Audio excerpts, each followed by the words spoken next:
the next big one we have, of course, is then innate intelligence. And so maybe in your words, let's talk about just what is innate intelligence in this in the simplest way you can think of, and just maybe you'd be explaining this to a practice member. What is innate intelligence? I think that explaining innate intelligence to an individual, I think that we say that it's a characteristic of living organisms. There's all kinds of matter that exist, and some of that matter is non-living, Mm-hmm. and some of it is living. That's why we can't adjust a rock. I've adjusted a few people who had heads like seem to be full of rocks, and some people have said that they think my head's full of rocks too.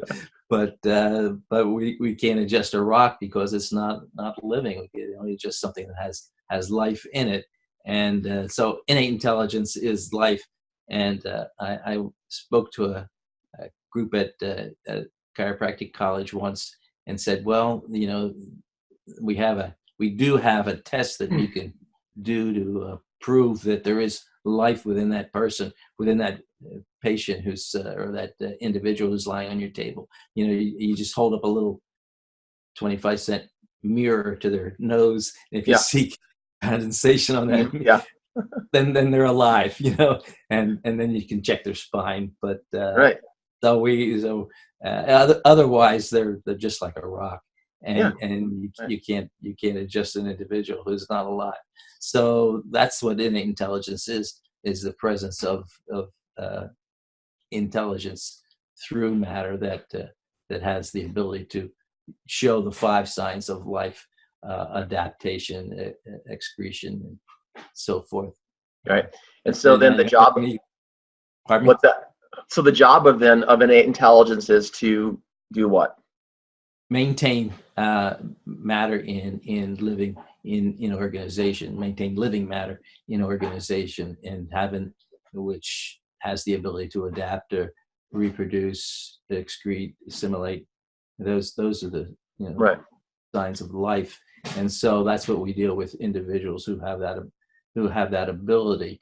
And if they have that, then it needs to be expressed as fully as possible. And that's our objective in chiropractic, is to remove any interference to the expression of that innate intelligence in doing its job, and allowing all those signs of life to be expressed as fully as possible, or Right. as many of them as they are able to be expressed. And that's a pretty big job to have to do. That's an important job. Right. And the thing is, there's nobody else that's really doing it. There's nobody Nope. else that's doing it. Right. Some people are, practicing medicine and practicing the relief of symptoms or the relief of medical conditions in order to allow that expression to take place. But that's not what we do. Right. We correct the vertebral subluxation in order to allow that to take place. And so if we wanted to, could we just sum it up and say the job of innate intelligence is to run your body? It's to make all the organs, glands, muscles work in coordination to keep you at your best. Can we say that? I think that pretty well sums it up. And I think if every chiropractor saw that as his task, and endeavored to do that as well as he possibly could, or in every way that he possibly can, allow that innate intelligence to be expressed by removing interference to it, that seems like a full-time job, and I think so. and a good living. Yes, and something that's deserving of our entire attention, and not to be distracted Right. doing other things, and Right. that take Exactly. away from that purpose of trying to accomplish that goal of allowing that person's innate intelligence to better express itself in their body. Yeah, there's people who do that, who try to do that with other means, and Try to do what? Try to allow the body's innate intelligence to function at its fullest with other means? yes, they try to. Sometimes they try to do that by just relieving temporary symptoms, which may or may not be an indication that the intelligence is not expressing itself as fully as possible. Mm-hmm. But that's not our role to do that. Right. Uh, that may be the objective of medicine, to remove any symptom that's occurring. Sure. But that's not our chiropractic objective, and there's no one else that's really doing that, correcting subluxations in order to do that. The medical profession as a whole doesn't even really believe that vertebral subluxations exist. Yeah. So they're not endeavoring to do it. And even if they do make an attempt to do some sort of thing to the spine, they're not doing it for the purpose of allowing innate intelligence to express itself. They're just trying to break up a fixation or treat a symptom right. again. Yeah, and they may have a unique objective too, but whether they're an osteopath or a physiatrist or physical therapist, but their objective is not the same Right. as ours, and that's why I have no problem with those people in those professions, because they're not trying to duplicate what we're doing. Mm-hmm. They may inadvertently be doing it once in a while, but then so's a wrestler who puts a move on somebody. He may Yeah, be correcting a subluxation too, but that's not his objective. No. His objective is to make those shoulder blades touch the mat Right. for long enough for the referee to slap the mat. And His objective might be to cause a subluxation on his opponent. That's true. Maybe. And so, I think it's so important that we're going over these things, because one of the things that I've learned from you is the importance of being very clear on terms and how we communicate to people. So that's why I bring up the question to start about universal intelligence, because if we're not clear about what that means, obviously we can't communicate it to people. We can't communicate and relate what it really is, because if it's foggy in our mind, or if we try to communicate it to people and we have a foggy idea, now we mess them up and they're not going to get it either. And so the same goes with innate intelligence. We have to know what it is, what its job is, in order to be able to communicate that concept to people.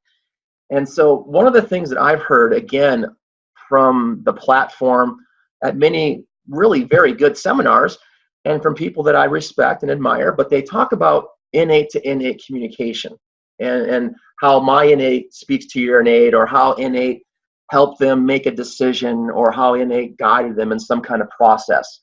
And it seems to me, just from what we just discussed, that really isn't the job of innate intelligence. Does my innate speak to your innate? No. I guess that's the simplest answer. Yes. No, they are. It's not a material thing. That's the only way that your innate would speak to my innate is if your innate allows you to allows your vocal cords to work, and you can convey words to me. Right. And that's the way it can do Sure. that.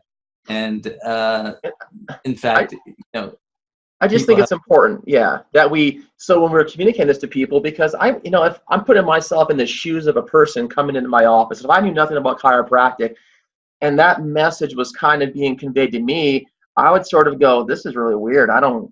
It doesn't make sense. It's new agey. It's something different. I'm not sure what you're trying to do to me here. But so I think it's so important, because when you really get down to it, the chiropractic message is something, whether a person has any religious beliefs or not, no matter what their perspective is, it just makes sense. And it's not something that should be weird to people. Yes, it's so practical. It's logical. It's just common sense to people. And I think that we have to present it in that common sense way. And I think people realize that and realize that they realize that, and they know that, and it's just common sense. And so when we make it sound weird, then we turn people off. Yeah. And I think that's really a problem. Yeah. And it's unfortunate for that person, because now they're not going to benefit from chiropractic, and it's unfortunate because it puts chiropractic in a bad light. Exactly. exactly. And I think that I think the most important thing is that we are cognizant of the fact that we need to communicate it to people in an understandable and a common sense manner, and one that does not confuse them. Uh, Yeah. Whether we even have a different viewpoint ourselves, and whether we believe that the innate intelligence of our body tells us, where the next parking spot is going to be in a Yeah. crowded parking lot. Uh, that's confusing to people, Right. and that's not part of our Well, that's just objective. it. Should be our desire. Maybe there is something, like you said, there's things we don't know about. Maybe there is something that's guiding you and helping you, but it's not innate intelligence. Right, right. And There so may be therefore something. it doesn't really have a place in the explanation of chiropractic either. That's exactly correct. That's exactly correct.